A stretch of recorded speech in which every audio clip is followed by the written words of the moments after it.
Wonderland. இன்றைக்கி நம்ம முள்ளங்கியை வச்சு ஒரு டிஃப்ரெண்ட்டான குழம்பு ரெசிபி தாங்க செய்ய போகிறோம். வழக்கமாக எப்பொழுதும் முள்ளங்கியை வச்சு சாம்பார் தாங்க செய்வோம். இன்றைக்கி முள்ளங்கியிலே ஒரு டிஃப்ரெண்ட்டான ரெசிபி ஒன்று ட்ரை பண்ணியிருக்கோம்.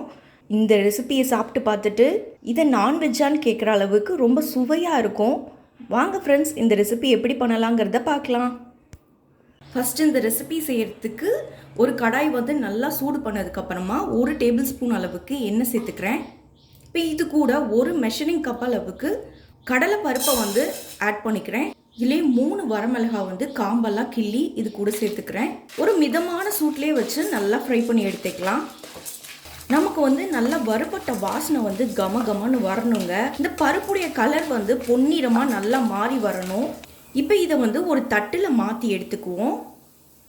இந்த மாதிரி ஒரு தட்டில் நல்லா மாற்றி எடுத்துட்டு இதை நல்லா ஆற விடணும். சூடு எதுவுமே இருக்கக்கூடாது. இப்போ நம்ம ஆற வச்சு எடுத்து வச்சுருந்த கடலைப்பருப்பை ஒரு மிக்சர் ஜாரில் சேர்த்துக்கிறேன். இப்போ இந்த பருப்பு எல்லாத்தையும் எந்த அளவுக்கு பவுடராக அரைக்க முடியுமோ அந்த அளவுக்கு நைஸான பவுடராக அரைச்சி எடுத்துகிட்டு வந்துக்கலாம். இப்போ நம்ம அரைச்சி எடுத்துகிட்டு வந்த பவுடரை ஒரு தட்டில் மாற்றி எடுத்து வச்சுக்கலாம்.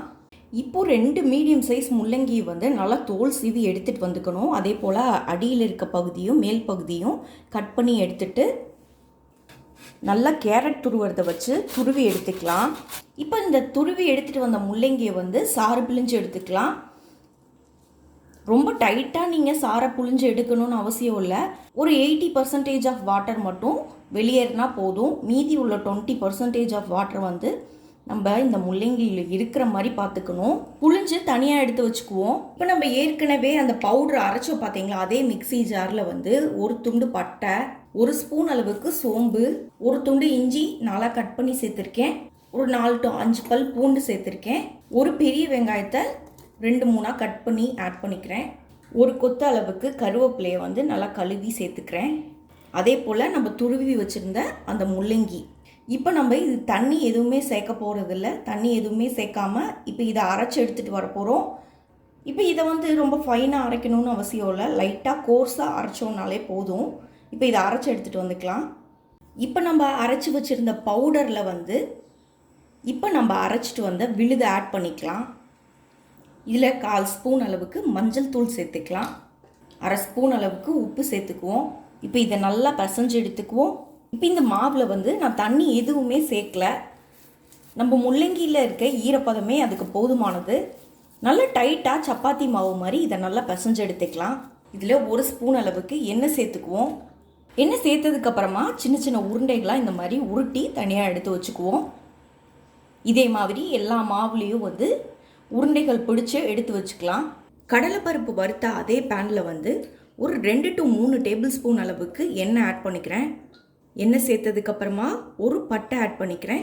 1 ஸ்பூன் அளவுக்கு சோம்பு சேர்த்துக்கிறேன். இப்போ சோம்பு நல்லா பொரிஞ்சதுக்கப்புறமா 2 மீடியம் சைஸ் பெரிய வெங்காயத்தை இந்த எண்ணெயில் சேர்த்துக்கிறேன். ஒரு கொத்து கருவேப்பிலையும் இது கூட சேர்த்துக்கிறேன். இந்த வெங்காயம் நல்லா வதங்கி ஒரு கண்ணாடி பதம் வரணும். அந்த அளவுக்கு இதை நல்லா வதக்கி எடுத்துக்கலாம். வெங்காயம் நல்லா வதங்கிடுச்சு. இந்த சமயத்தில் 1 டேபிள் ஸ்பூன் அளவுக்கு இஞ்சி பூண்டு பேஸ்ட் ஆட் பண்ணிக்கிறேன். இதையும் சேர்த்து நல்லா வதக்கிக்கலாம். இப்போ இஞ்சி பூண்டோட பச்சை வாசனையெல்லாம் நல்லா போனதுக்கப்புறமா 2 மீடியம் சைஸ் தக்காளி கட் பண்ணி இதில் ஆட் பண்ணிக்கிறேன். இதையும் சேர்த்து நல்லா வதக்கிக்குவோம். தக்காளி வதங்கும் போதே இதுக்கு தேவையான அளவு உப்பு சேர்த்துக்கலாம். இதுக்குரிய மசாலா பொருட்களையும் சேர்த்துக்குவோம். இப்போ 1 டேபிள் ஸ்பூன் அளவுக்கு மிளகாய் தூள் சேர்த்துக்கிறேன். 2 டேபிள் ஸ்பூன் அளவுக்கு மல்லித்தூள் ஆட் பண்ணிக்கிறேன். இது கூடயே 1/4 ஸ்பூன் அளவுக்கு கரம் மசாலா ஆட் பண்ணிக்கிறேன். ஒரு 2 நிமிஷம் இதை நல்லா வதக்கி விட்டுக்கலாம். 1 கப் அளவுக்கு தண்ணி சேர்த்துக்கிறேன். இப்போதைக்கு 1 கப் அளவுக்கு தண்ணி சேர்த்து இதை நல்லா கொதிக்க விட்டு எடுத்துக்குவோம். இப்போ ஒரு 1/2 கப் அளவுக்கு தேங்காய் துருவி எடுத்துகிட்டு வந்திருக்கேன். இது கூட 5 முந்திரி ஆட் பண்ணிக்கலாம். 1 ஸ்பூன் அளவுக்கு சோம்பு சேர்த்துக்கிறேன். 1 ஸ்பூன் அளவுக்கு கசகசா சேர்த்துக்கிறேன். இது கூடயே கொஞ்சமாக தண்ணி சேர்த்துட்டு இதை ஒரு பேஸ்ட்டாக அரைச்சி எடுத்துகிட்டு வந்துக்குவோம். இப்போ பாருங்கள், நல்லா கொதிச்சு வந்திருக்கு. இந்த சமயத்தில் நம்ம அரைச்சி வச்சுருந்த பேஸ்ட்டை ஆட் பண்ணிக்கலாம். உருட்டி வச்சுருந்த உருண்டையை ஒரு கப்பில் சேர்த்துருக்கேன். இதில் கொஞ்சமாக தண்ணியும் சேர்த்துருக்கேன். இதை நல்லா கரைச்சி அதுக்கப்புறமா நம்ம இந்த குழம்பு கூட சேர்த்துக்கலாம். அப்படி சேர்க்கும்போது நமக்கு நல்ல ஒரு திக்னஸ் கிடைக்கும். இப்போ இந்த குழம்பை நல்லா கலந்து விட்டுக்குவோம். இந்த சமயத்தில் நம்மளுக்கு குழம்புக்கு தேவையான அளவு தண்ணி ஆட் பண்ணிக்கலாம். நான் இது கூட இன்னும் 1 கப் அளவுக்கு தண்ணி சேர்த்துருக்கேன். நீங்கள் உங்கள் குழம்பு எவ்வளோ குவான்டிட்டி வேணுமோ அந்த அளவுக்கு தகுந்த மாதிரி கூடுதலாவோ குறைச்சோ ஆட் பண்ணிக்கலாம். இப்போ இந்த குழம்பு நல்லா கொதிச்சு வரட்டும். இப்போ நமக்கு குழம்பு நல்லா கொதிச்சு வந்திருக்கு. இந்த சமயத்தில் நம்ம உருட்டி வச்சுருந்தோம் பார்த்தீங்களா, அந்த உருண்டைகள் ஒன்றொன்னத்தையும் நல்லா கேப் விட்டு போட்டுக்கலாம். பக்கத்தில் போடாமல் தனித்தனியாக போடுங்க, இல்லாட்டி நமக்கு ஒன்றோட ஒன்று ஒட்டிக்கும். போட்டதுக்கப்புறம் அப்படியே ஒரு 2 நிமிஷம் இதை நல்லா கொதிக்க விட்டு எடுத்துக்கோங்க. இந்த உருண்டைகள்லாம் ஒரு 2 நிமிஷம் நல்லா கொதிச்சு வந்ததுக்கப்புறமா ஒரு ஸ்பூனை வச்சு இந்த உருண்டைகளை இன்னொரு பக்கம் திருப்பி விட்டுக்கலாம். அப்போ தான் இன்னொரு பக்கமும் நல்லா இந்த உருண்டைகள் வெந்து வரும். இப்போ இந்த பக்கமும் ஒரு 2 நிமிஷம் நல்லா வெந்து வரட்டும். இந்த உருண்டைகள்லாம் நல்லா வெந்து வந்துருச்சு. இப்போ பாருங்கள், எண்ணெயெல்லாம் நல்லா பிரிஞ்சு வந்திருக்கு. இந்த சமயத்தில் நம்ம ஃப்ளேம் ஆஃப் பண்ணிக்கலாம். அவ்வளோதாங்க, நமக்கு சுவையான நான்வெஜ் சுவையில் முள்ளங்கி உருண்டை குழம்பு அருமையாக ரெடி ஆயிடுச்சு. இதை முள்ளங்கியில் தான் செஞ்சீங்கன்னு சொன்னால் யாருமே நம்ப மாட்டாங்கங்க. அவ்வளோ டேஸ்ட்டாக இருக்கும்.